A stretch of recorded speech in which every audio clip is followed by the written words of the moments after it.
Welcome to Sideways Look, looking where others don't. I'm your host, Dr. Paul. Today we're diving into what I like to call the big beautiful bill. Think of sweeping proposals like Build Back Better or the Inflation Reduction Act. These mega bills promise to solve everything at once, such as climate, healthcare, education, infrastructure, and border security. But we all know that the devil is always in the legislative details. So let me give you a short description about this episode. Think of big promises, big spending, big consequences. In this episode of Sideways Look, we unpack the so-called big beautiful bills. These massive legislative packages that promise to fix everything from healthcare to climate change, tax reductions, social security, and much, much more. But who truly benefits? Who's left behind? And why should we pay attention to 1,000-page documents written in legalese? Let's take a clear-eyed look at the policies shaping our future and what's hiding between the lines, or what's hiding between the pages. Let's define this big beautiful bill. These bills often sound like miracles in motion. Universal childcare, clean energy, better roads, paid leaves. But the reality is much more complicated, folks. You see, a big, beautiful bill is a legislative mega package. Instead of passing smaller bills one by one, lawmakers roll dozens of ideas into one massive proposal. It's fast, flashy, and often politically convenient. But it also means fewer checks, meaning fewer checks and balances. The decisions are rushed and sometimes buried consequences. What's usually inside of these bills? Let's break it down. Let's try that in plain language.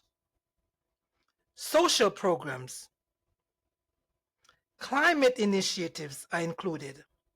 Education and workforce funding, tax policy changes, infrastructure. But here's the kicker, folks. One recent version of Enmarked said that over 46 billion just for immigrant enforcement, including 100,000 new detention beds and 10,000 new ICE officers. It also added fines for asylums, violations and authorized entries fines. So why does it matter to you? Let's talk about the real world impact, specifically as it relates to state and local impact. One major issue is the SALT deduction. That stands for state and local tax. Under Trump's 2017 tax cuts, a cap was set at $10,000.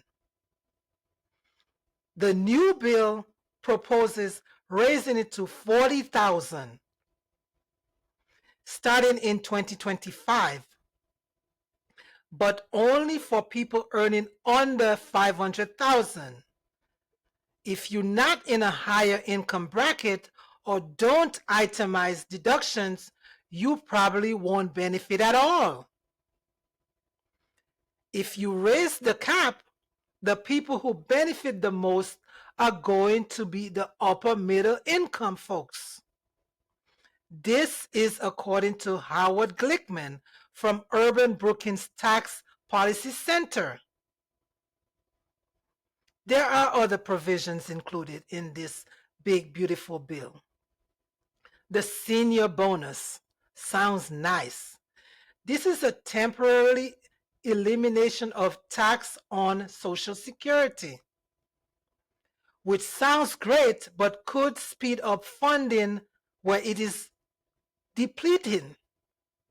Medicaid cuts, up to 1 trillion cuts from Medicaid, which impacting 71 million Americans. The CBO projects 7.8 million people could lose their coverage by 2034. SNAP, which is food stamp, food assistance. The cuts could impact 40 million people, including 16 million children and 8 million seniors. Student loans. The bill increases grant access, but lowers loan income and reduces repayment protection. This is what you should know. So the bottom line, these bills don't just set budgets, they reveal our national values, who's benefiting from these cuts and who is left behind. Let's take a look at the politics behind this beautiful bill. Let's unpack and peel back the curtain. So what's the controversy behind this bill? Critics say the bill favors the rich. Seniors, children, and low-income families bear the burden and the program cuts, risking possibly hunger, bankruptcy, or homelessness. Let's look at the lobbying pressure. A single tobacco-related tariff clause triggered massive pushback from North Carolina lobbyists. Senator Tom Tillis opposed the provisions. He faced public attacks even from Trump, and later announced he would not seek re-election. Folks, come on now. What's the political fallout? So according to Fox News, 59% of voters oppose the bill. Among independents, 65% are against it. The backlash could cost Republicans control of Congress. But just like in Bush era, privatizing Social Security in 2025, and Democrats won big in 2006. Lesson? Big bills can reshape the political landscape just as much as the economic one. So what's the takeaway here? This big, beautiful bill isn't just about spending, folks. It's about choices. Who we help, who we ignore, and what kind of future we are building. Whether you're a Republican, Democrat, or somewhere in between. But one thing is clear. This bill has real consequences for real people. And if you're not reading between the lines, you're giving up power to those who are. This is Sideways Look. See you next time.